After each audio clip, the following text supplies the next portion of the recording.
नमस्कार मित्रांनो, मी राहुल चव्हाण आपले स्वागत करतो आपल्या चॅनल मराठी रहस्य कथावर. आज आपण जाणून घेणार आहोत एक रहस्यमय कथा, कोकण रस्त्यावरील थरा. एकदा मी, माझा मामा आणि त्याचे 6 मित्र गावी कोकणात एका जत्रेला जायला निघालो होतो. गाडी वगैरे आधीच बुक केली होती आणि संध्याकाळी 5ला निघायचे ठरले होते. पण ड्रायव्हर उशिरा आल्यामुळे आम्हाला निघायला 7 वाजले. मामाचे मित्र निघाल्या निघाल्या गाडीत ड्रिंक्स घेऊ लागले. हळूहळू सगळेजण एकदम फुल झाले होते. रात्री 11ला आम्ही जेवायला थांबलो. मी आणि माझ्या मामामध्ये मामा भाच्यापेक्षा मैत्रीचे नाते जास्त आहे. त्यामुळे त्याच्या सोबत असलो की एकदम बिंदास एखाद्या मित्रासोबत असल्यासारखे वाटते. त्यामुळे आम्ही दोघं सुद्धा एक एक बिअर प्यालो. जेवून निघता निघता 12 वाजले. आम्ही पुढच्या प्रवासाला सुरुवात केली. जवळपास 2 तास झाले असावे. मी घड्याळात वेळ पाहिली तर 2 वाजायला आले होते. तितक्यात आमच्या गाडीचे टायर पंक्चर झाले. आमचे नशीब एवढे खराब की ड्रायव्हर उशिरा आल्यामुळे टेकनीमध्ये हवा भरायलाही विसरून गेला होता. त्यात आमची गाडी एका निर्मनुष्य रस्त्यावर उभी होती. आजूबाजूला काहीच दिसत नव्हतं. घर, वस्ती, एखादे दुकान काहीच नाही. आम्हाला तिथे थांबण्याशिवाय दुसरा काहीच पर्याय नव्हता. एव्हाना सगळ्यांची उतरलीही होती. अर्धा पाऊण तास पुढे काय करायचे असा विचार करत तिथेच बसून राहिलो.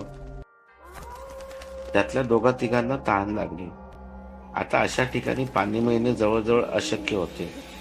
पण तरीही मामा आणि त्याच्या 2 मित्रांनी ठरवले की आपण चालत जाऊन आजूबाजूच्या परिसरात काही मिळते का ते बघू. मनात थोडीफार भीती होतीच, भुताखेतांपेक्षा जास्त हिंस्र प्राण्यांची.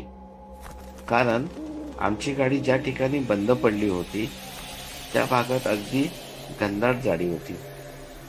रस्त्याच्या तर्फा भले मोठे वृक्ष, त्याच्या मागेही अतिशय गर्द झाडी. म्हणजे एखादा आत गेला की दिसणार की नाही. आम्ही गाडीपासून मागच्या बाजूला चालत निघालो. साधारण 30-40 पावले चालल्यावर आम्हाला एक बल्ब पेटलेला दिसला.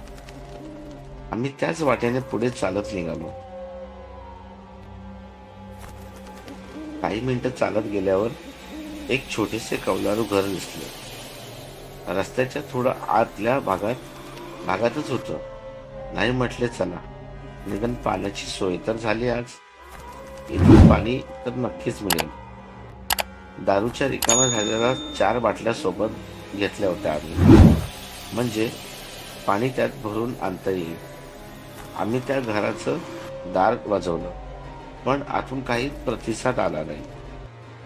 आम्ही पुन्हा काही मिनिटांच्या अंतराने 2-3 वेळा दार वाजवले. बऱ्याच वेळानंतर आतून कसलीशी चाहूल जाणवली आणि आत कोणीतरी असल्याची खात्री झाली. बऱ्याच वेळानंतर एका 75 ओलांडलेली म्हातारी बाई दार उघडून थोडे बाहेर आली. तिला आम्ही विनंती केली की आमची गाडी बंद पडली आहे आणि आमच्याकडे प्यायला पाणी नाहीये, तर थोडे पाणी मिळेल का. इतके म्हणून आम्ही 4 बाटल्या तिच्या पुढे केल्या.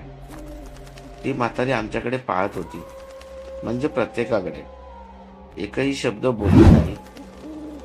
तिच्या नजरेतून काही स्पष्ट होत नव्हतं की ती अशी का बघते.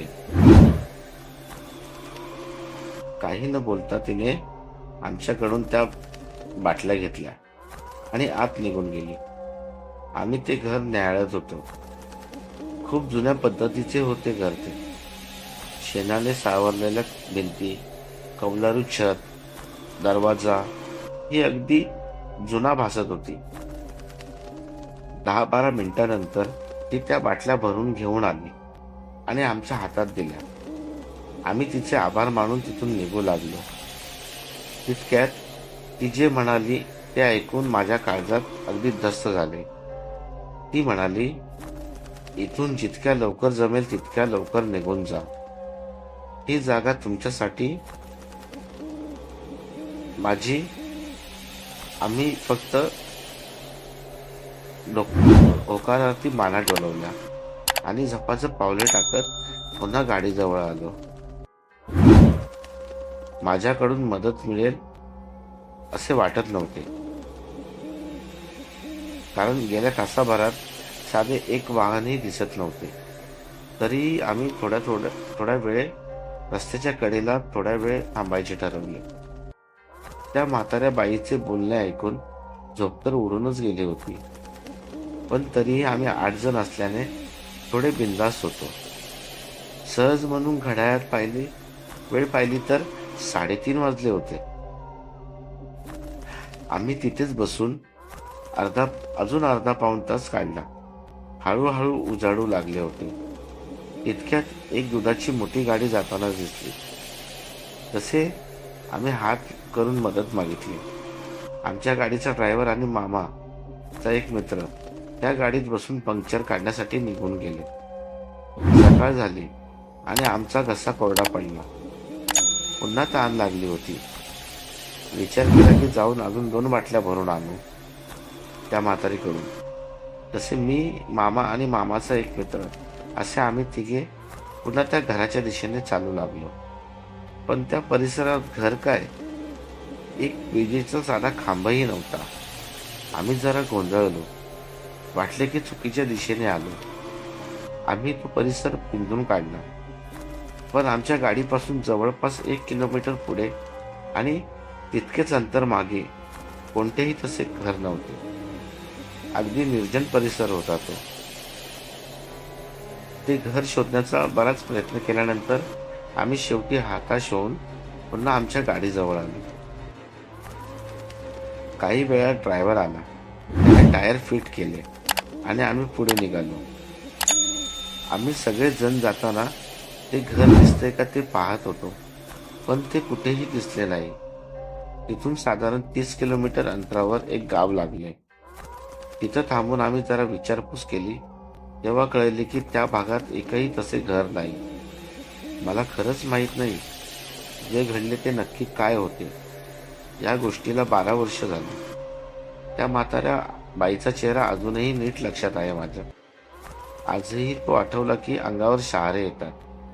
त्यानंतर मी गावी खूप वेळा गेलो, कधी बाईकने कधी कारने, पण ती जागा, ते घर कधीच परत दिसले नाही.